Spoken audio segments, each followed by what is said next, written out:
Hello again, welcome to episode 6 of Star Trek Phase 2 New Voyages Enemy Starfleet. And I think you've all noticed that I've used New Voyages reviews so far to say a few things about Star Trek Discovery and criticize Star Trek Discovery and put it in contrast to what New Voyages did. But in this instance, I have to go back a little further and use this review of Star Trek New Voyages to criticize Brannon Braga behind Star Trek Voyager. Because Brannon Braga, the showrunner behind Voyager and Enterprise, in Voyager, he did make one big mistake. The one big mistake that haunts Star Trek Voyager. And you have to understand, Brannon Braga, he's like an amazing writer of lines. He's the guy who wrote the O2 spot. No, Phyllis Carter's is your taxonomic nomenclature, an endothermic quadruped, carnivorous by nature. Your visual, olfactory, and auditory senses contribute to your hunting skills and natural defenses. Brannon Braga is a great writer of lines. And the whole controversy about Voyager just needed a single line, because the idea behind Voyager is that Captain Janeway destroyed the Caretaker's array to protect the Ocampa. You know, you've seen it. And at the same time, Star Trek Deep Space Nine, the episode To the Death, you have a few Jem'Hadar in control of an Iconian gate that would make them able to appear anywhere, and the threat is that those Jem'Hadar, those renegade Jem'Hadar, would destroy the entire Dominion. And if you think back to Voyager Caretaker, the Caretaker array cannot just transport single people. It transports entire ships. So a Kazon ship, if it was in control of the Caretaker array, could appear at any time over Earth, over Romulus, over Vulcan, over Kronos, anywhere. They could conquer everything. They could conquer the whole galaxy. Yet Brannon Braga, the amazing writer of lines, never mentions it. It's just said that it's to protect the Ocampa. It's when the array is so powerful, the Kazon, those primitive Kazon, could use it to conquer the entire galaxy with it, with the capabilities it has. If they gained control of the Caretaker array, they could conquer everything, because their ships, their big battleships, could appear anywhere at any time. And during the entire course of Voyager, it's never once mentioned. And it's the big controversy about Voyager: was Janeway justified to destroy the Caretaker's array? And if you think about it, thinking about the Deep Space Nine episode To the Death, that the renegade Jem'Hadar could take over the entire Dominion, think about it. Yeah, of course, Captain Janeway was justified to destroy it, because if the Kazon got control of the Caretaker array, they could conquer the entire galaxy. But no, it's never mentioned. By the writer of the O2 spot, by a guy who is so good at writing lines, he never slipped in a single line saying, yeah, it wasn't just for the Ocampa. Actually, the Kazon could have conquered the entire galaxy with that damn thing. And this leads me to this New Voyages episode, because it explores the idea of a really backward people like the Kazon, in this case it's a different civilization, exploiting a very advanced technology. This episode really explores that idea of a very advanced technology being taken advantage of by some backwards people. A Starfleet ship was stolen and misused by one people to oppress another people, and the people doing the oppressing also used the narrative that this is Starfleet technology, so we are Starfleet. We have a big armada behind us, and it's similar to an idea in TNG. What's the name? Conundrum. That was the name of the episode, where the strangers took control of the Enterprise. And Yeah, but really in the official Star Trek, I don't think that idea was ever explored, that people were pretending to be Starfleet. Yeah, except in the Voyager episode, Live Fast and Prosper, where a random ship was pretending to be Voyager. It was also explored there, but not in the way that this new Voyages episode does, that backwards people, so to speak, stole a Starfleet ship and used it to oppress another people, but pretended to be Starfleet and have the entirety of Starfleet behind them. It wasn't in that same way in Conundrum in TNG or Live Fast and Prosper in Voyager. It wasn't used the same way. In New Voyages, this episode uses it in a new way, in a really cool way, obviously. That a Starfleet, an actual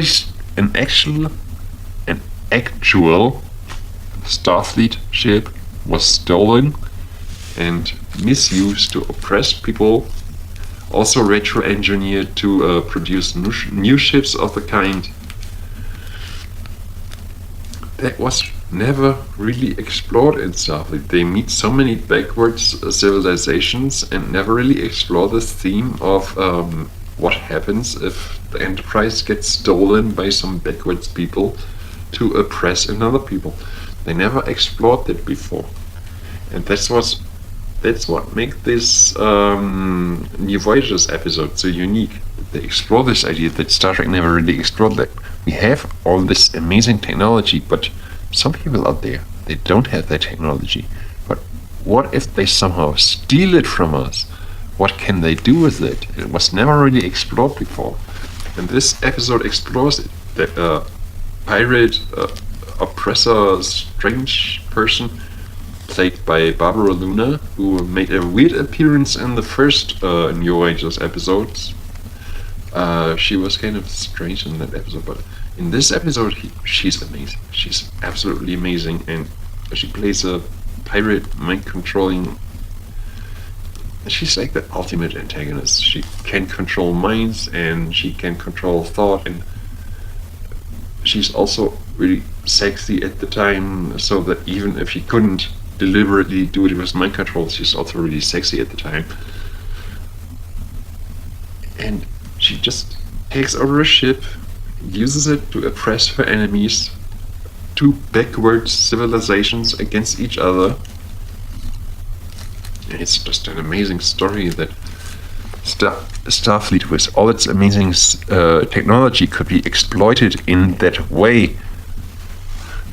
And it's never really been explored on official Star Trek that way before, that this amazing technology and this amazing Starfleet that we have, what if it gets stolen from us and someone uses it against others?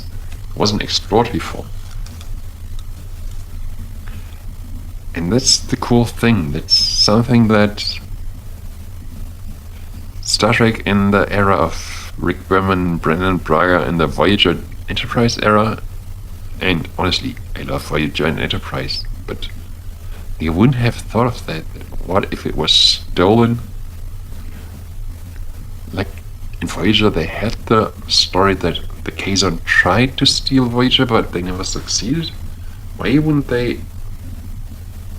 They didn't want to run a half-season arc like the Kazon steal Voyager and shift the balance of power. They didn't want that. They wanted to do TNG 2.0. And that's just Rick Berman. He was a bit misguided in his way to honor Gene Roddenberry too closely. You want to honor Gene Roddenberry in his philosophy, not copy every idea of his one-to-one.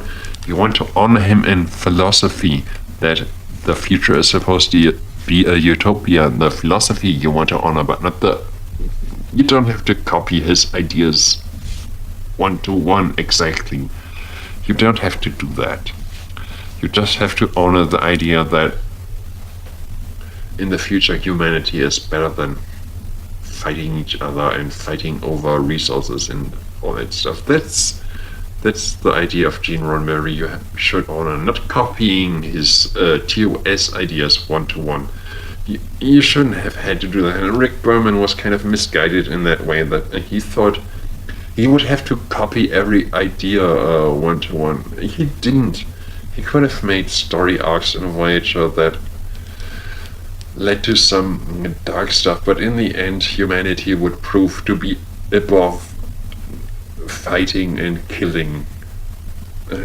They could have done season arcs in Voyager, as long as Rick Berman honored the Gene Roddenberry idea that in the end, we always prefer peace over war.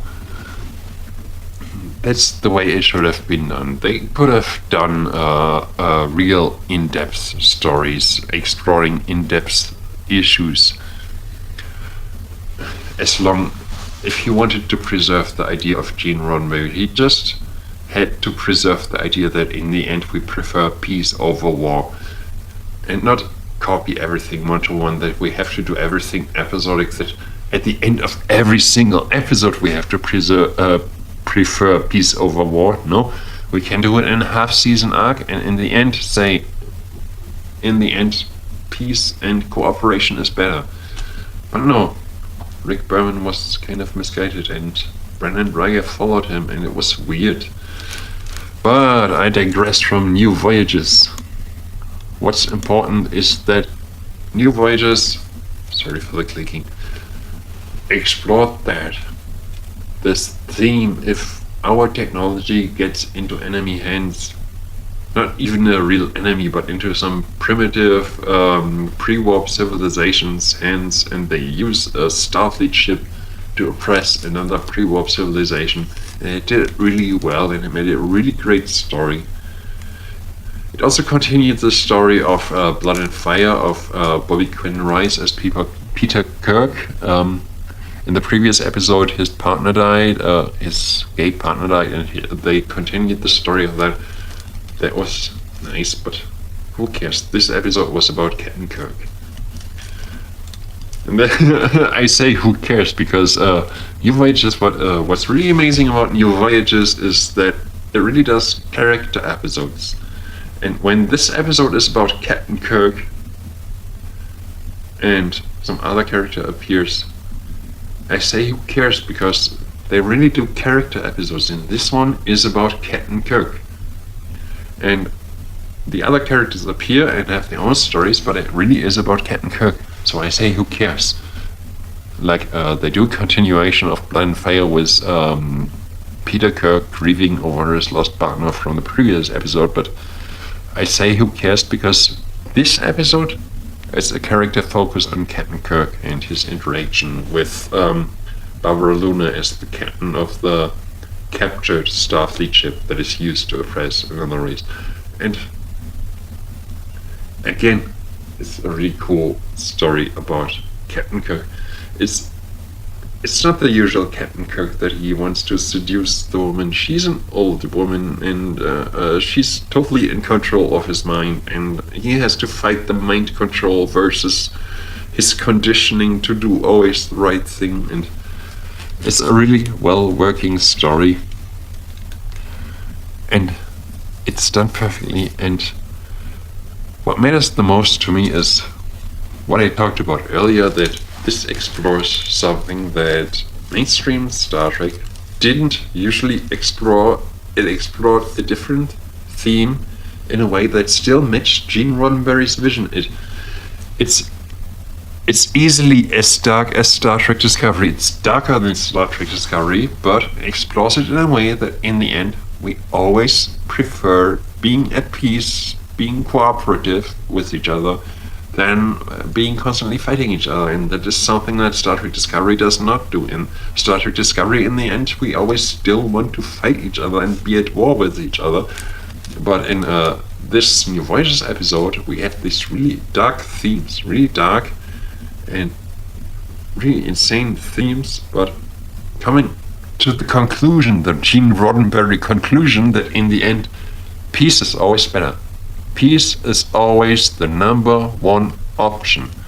Being at peace with each other is always the number one option, and that's where this is an absolute winner. Once again, New Voyages is an absolute winner.